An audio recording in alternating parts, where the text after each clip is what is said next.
Baik, bismillahirrahmanirrahim. Kita buka dulu ke Pak Heri ya. Assalamualaikum warahmatullahi wabarakatuh. Selamat pagi, salam Waalaikumsalam. sejahtera bagi kita semua. Wilujeng wayah kieu, sobat Ma'ofa yang berakal dan berakhlak. Hari ini Ma'ofa kedatangan tamu dari teman dulu waktu di Biak ya. Jadi Pak Heri ini orang Sunda asli tapi udah lama di Biak. Jadi saya kira Pak Heri termasuk orang yang inspiratif, jadi orang Sunda yang tidak melupakan budayanya, tapi juga sangat dipercaya ya di Biak. Di Biak itu kayaknya udah banyak juga jabatannya waktu MTQ, banyak lah pokoknya. Nanti kita ngobrol bersama Kang Heri. Assalamualaikum Kang Heri. Waalaikumsalam, Kang.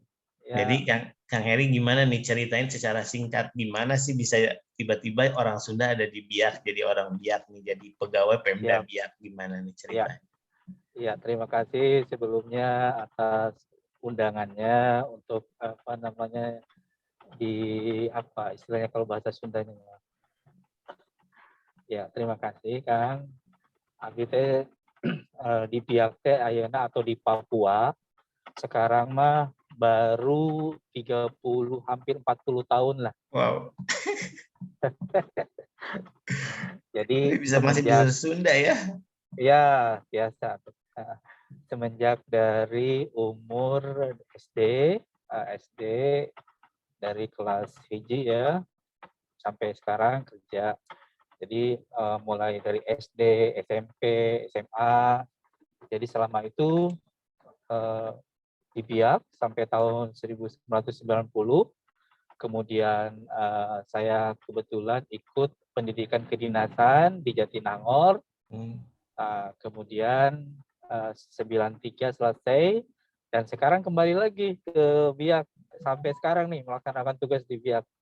Jadi di Biak ini saya kalau apa namanya kalau orang sini bilang katanya sudah jadi ondoafi ya. Iya, benar, iya.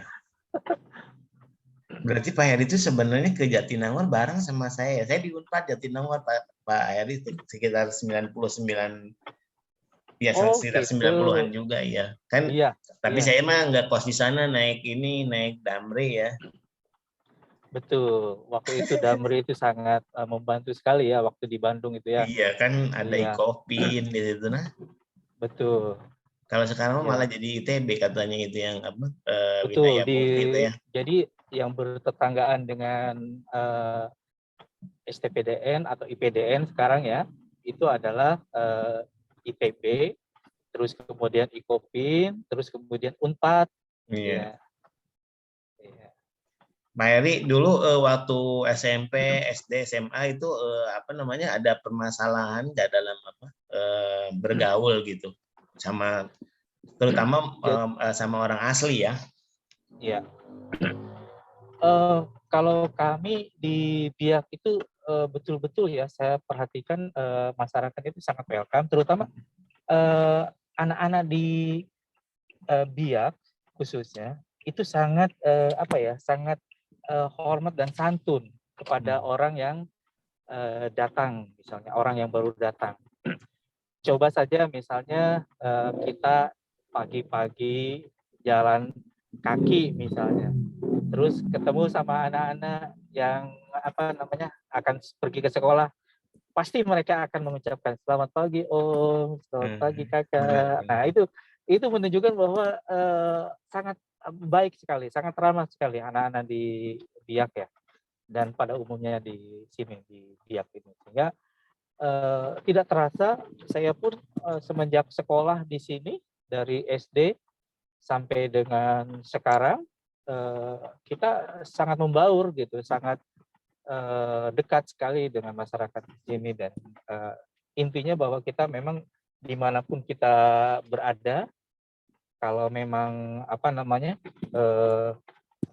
kitanya juga bersikap yang baik dan ramah, insya Allah lah kita dimanapun juga pasti akan diterima begitu. Jadi Pak Heri itu sebenarnya dibawa orang tua berarti ya. Orang tua itu sampai ke Biak itu ya. Betul sekali. Orang tua saya ini kan kebetulan beliau ini dulunya angkatan udara.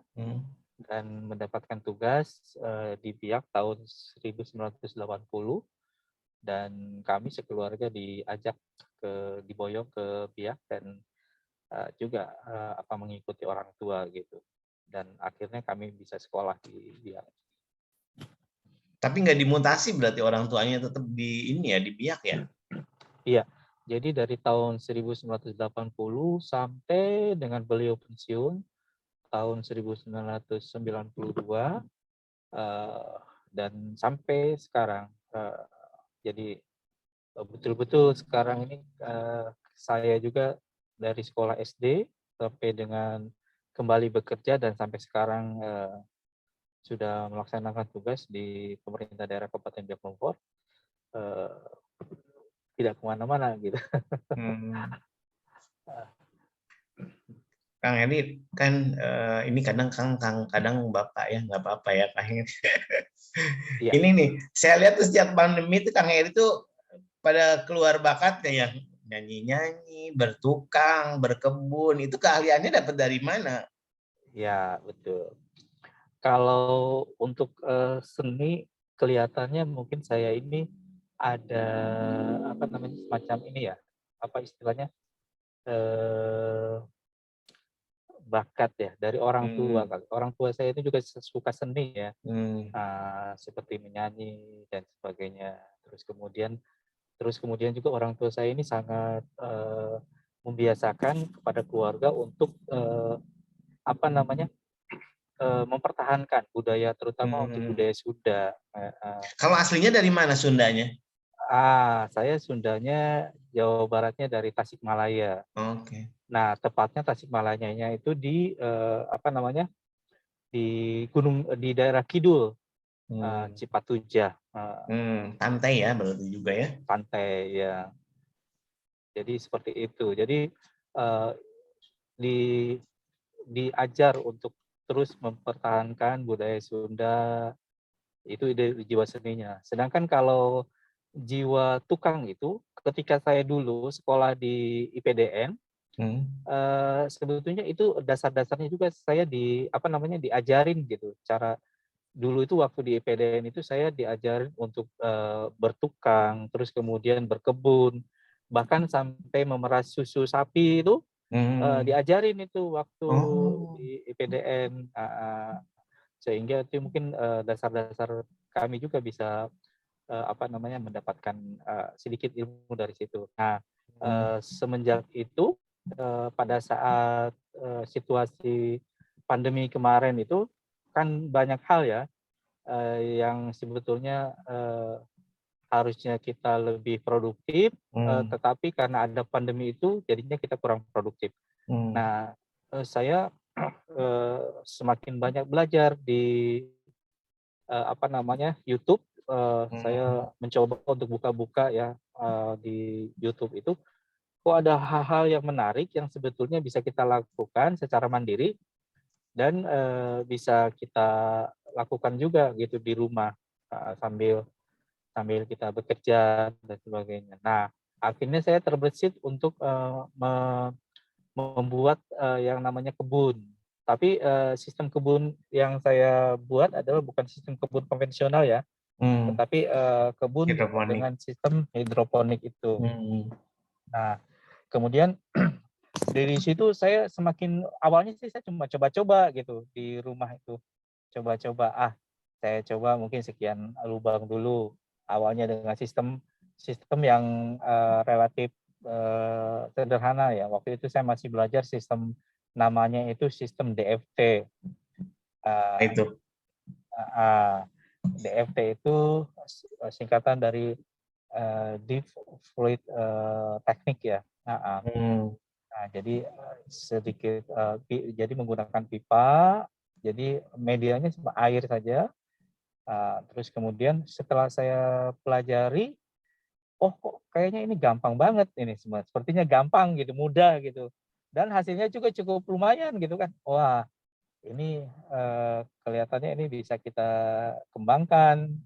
Akhirnya saya belajar dengan sistem yang lain lagi. Saya belajar sistem rakit apung, saya belajar sistem NFT, saya belajar sistem vertikal, itu Itu dari vertikultur gitu ya. YouTube semua? Semua dari YouTube ya, dari Hmm. YouTube.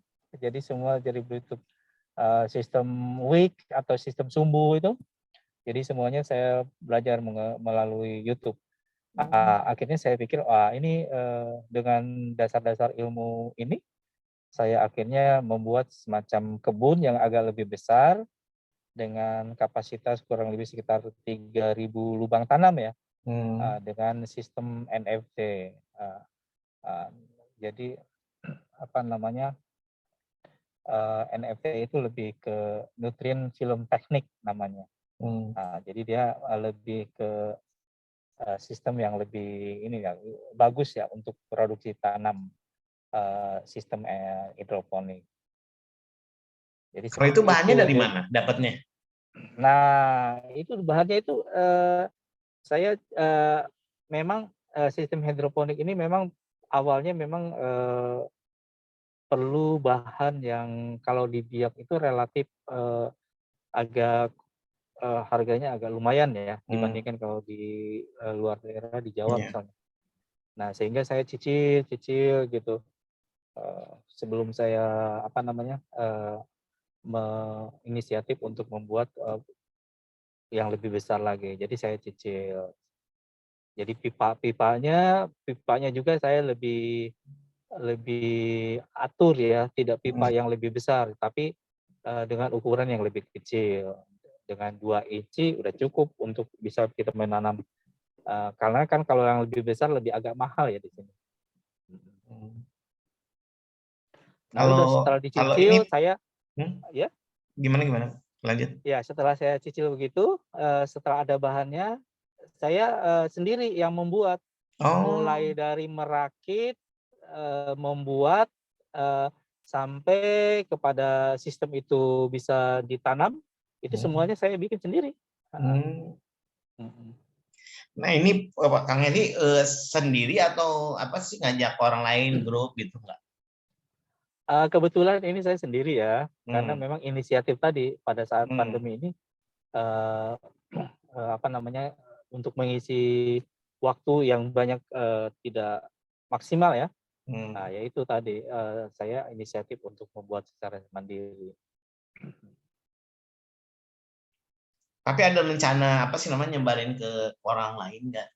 Kan kayaknya Oh bagus juga iya, nih ya. betul sekali. Salah satunya saya sudah diwawancarai oleh teman-teman di RRI ya. Terus kemudian saya sudah banyak dikunjungi dari entitas-entitas lain seperti dari TNI Polri, bahkan kadang-kadang Pak Dandi, Pak Kapolres datang ke kebun untuk melihat-lihat sambil apa namanya, banyaklah hal-hal yang bisa kita diskusikan. Terus kemudian juga dari entitas lain, dari sekolah, dari perguruan tinggi, kemudian juga dari kepala kampung.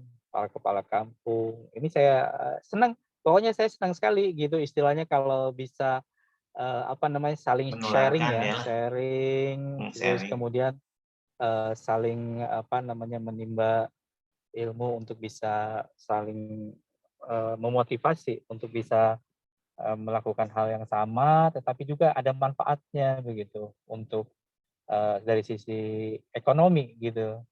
Karena setelah saya lakukan ini dengan 3.000 lubang tanam, masing-masing lubang tanam itu coba saja kita hitung, misalnya satu lubang tanam itu kita jual dengan harga yang paling minim aja lah, misalnya 10.000 lah ya. Nah, kalau di sini 10.000 itu satu lubang tanam, kali aja 3.000 itu sudah berapa gitu kan? Kalau itu continue dilakukan. Jadi dengan saya sambil bekerja dan sambil melakukan pelayanan publik di sini, karena saya juga di kantor itu sebagai yang mengurus terkait dengan perizinan di sini ya. Nah, meskipun saya bekerja di kantor, tapi saya bisa juga mengelola kebun ya dengan sistem hidroponik ini. Karena kita dengan kalau sistem itu secara sudah berjalan secara maksimal, itu kita tiap hari hanya mengecek air, kondisi nutrisi, kemudian kondisi aliran air tersebut. Itu saja tiap hari yang kita cek. Karena sudah berjalan secara semi otomatis gitu ya. Jadi kan, dan kita kalau ke kebun kan kita nggak kotor-kotoran gitu, karena kita nggak pegang tanah, kita nggak ada tanah ya. Medianya hanya air, terus kemudian nutrisi, itu aja. Dan di Biak air cukup banyak ya Pak ya, air tawar Ya, walaupun tengah justru laut itu ya. ya betul Kang. Jadi justru kalau sistem hidroponik itu yang bagus itu justru air hujan malahan. Oh. Air hujan malah yang bagus itu. Justru kalau air PDAM itu karena kita juga harus memikirkan terkait dengan pH dan ppm-nya ya, atau tingkat keasamannya, tingkat kebasaannya, terus kemudian juga karena kalau air air hujan itu sangat bagus gitu, sangat bagus sekali buat ini, buat sistem hidroponik gitu. Dan belum terpolusi sih ya kalau hitungannya Betul ya kalau sekali, Biak itu iya. ya. Dan pH-nya dan kemudian sistem itunya itu ppm-nya itu sangat sangat normal gitu untuk digunakan untuk sistem hidroponik. Itu tanamannya apa aja Kang? Kebetulan saya menanam selada, terus kemudian saya menanam pokcoy. Kadang-kadang juga saya pernah mencoba brokoli. Terus kemudian saya pernah mencoba tomat, bahkan saya mencoba menanam melon. Dan semuanya bisa dengan sistem hidroponik, bisa kita lakukan. Iya. Bisa kita lakukan itu dengan sistem hidroponik. Tapi sekarang sayur fokusnya. Kalau sekarang fokus saya lebih ke selada sama pokcoy ya. Dan di sini sangat menjanjikan ya untuk pasarnya itu, dan betul-betul sangat ini sekali, pasar itu betul-betul saya kadang-kadang kewalahan gitu dengan permintaan Gitu. pasar. Iya. Saya baru mau nanya, ini ada pasarnya, ternyata udah. Iya. Tapi memang saya juga pas lagi di sana memang agak susah ya nemuin Iya, sayur-sayur itu. betul. Jadi begitu pasti ada itu Betul. pasti orang senang. Betul sekali. Permintaan pasar itu sangat tinggi. Bahkan di supermarket sudah di drop juga, kita drop juga ke kita drop juga ke Ke hotel juga enggak? Iya, ke hotel, restoran, itu banyak sekali permintaan. Jadi sangat menjanjikan sebetulnya usaha hidroponik itu. Asal secara rutin bisa kita seriusi dan mau kita lakukan. Itu aja sih. Nah, ini kiat apa bisa kita biar diterima sama masyarakat, karena kadang-kadang ya tak terhindarkan ya ada dikotomi pendatang, penduduk asli gitu. Itu sebenarnya menurut Kang Heri gimana nih biar sebenarnya kita diterima gitu sama orang yang dianggap penduduk asli. Iya. Kalau di sini sih Kang, kelihatannya masyarakat Biak ini sudah sangat terbuka ya. Ya, heterogen Dan juga sih ya. iya. Terus kemudian intinya sebenarnya secara universal kita semua sama sih. Dimanapun kita langit dijunjung ya, di situ wajib kita menyesuaikan, mengadaptasi dengan situasi dan kondisi di tempat. Jadi dimanapun kita ini harus kita lakukan seperti itu. Kang Heri, ini harapannya Heri ke depan nih Biak secara khusus atau Indonesia ya pada umumnya ini mau seperti apa? Iya, mudah-mudahan sih pandemi segera berakhir. Pertama, ya toh. Terus kemudian pasti sektor-sektor lainnya kalau sudah berakhir pandemi akan segera menggeliat. Seperti pariwisata, ekonomi, terus kemudian UMKM, terus kemudian semua sektor pasti akan menggeliat dan kembali kepada kondisi yang normal. Sehingga ya saya mengharapkan kita di seluruh Indonesia maupun kita kalau mau cepat segera selesai pandemi ini ya kita melakukan standar-standar atau protokol-protokol sesuai dengan persyaratan kesehatan. Itu saja sih sebetulnya, pasti akan segera selesai. Terus kemudian yang kedua, dimanapun kita melaksanakan tugas, dimanapun kita berada, kita harus sesuai dengan kondisi. Kita harus mampu melihatkan kondisi di daerah masing-masing ya. Kita harus beradaptasi lah. Baik, Kang Heri, kayaknya ini Kang Heri sudah tugas lagi ya. Terima kasih banyak ya atas Siap, Kang. kesempatan waktunya. Mudah-mudahan nanti saya bisa belajar banyak lagi sama Ya. Heri ya Punten terkait ini ya. kebetulan ada wargi yang harus saya Siap. takziah ya. Kebetulan ini sedang menuju ke lokasi pemakaman. Mohon Siap. punten atau mohon. Terima kasih, hatur nuhun.